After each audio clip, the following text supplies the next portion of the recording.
Thirukkural stories, story number 3. The priest's prayer. It was an old temple. It wore a deserted look most of the time. The temple was served by an old priest, befitting the antiquity of the temple. When I visited the temple that day, there was no one in the temple save the priest.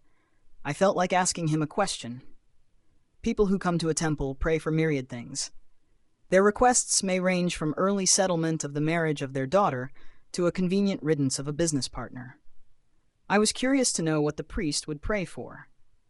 Taking advantage of the privacy provided by being the only devotee present in the temple at that time, I asked the priest, "Sir, what will you seek from God?"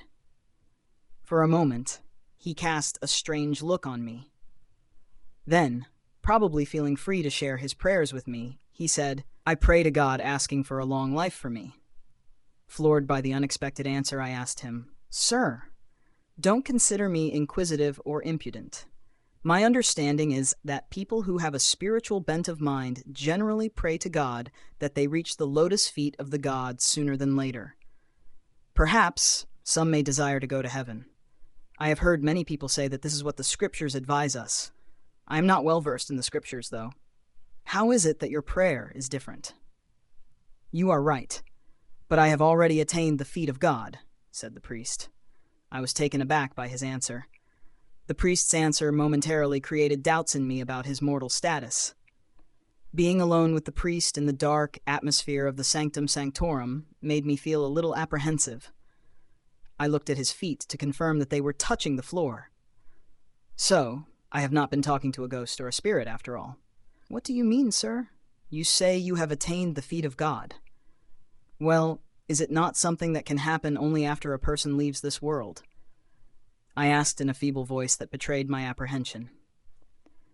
"The scriptures say that we should aim to attain the feet of God after we depart from this world, but I use the expression in a slightly different sense.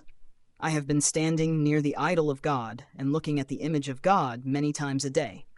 Every time a devotee performs a puja, I offer flowers at the Lord's feet 108 times on behalf of the devotee.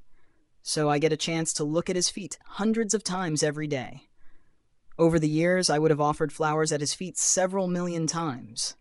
I spend most of my day in front of this idol, so the vision of the feet of God is ingrained in my mind.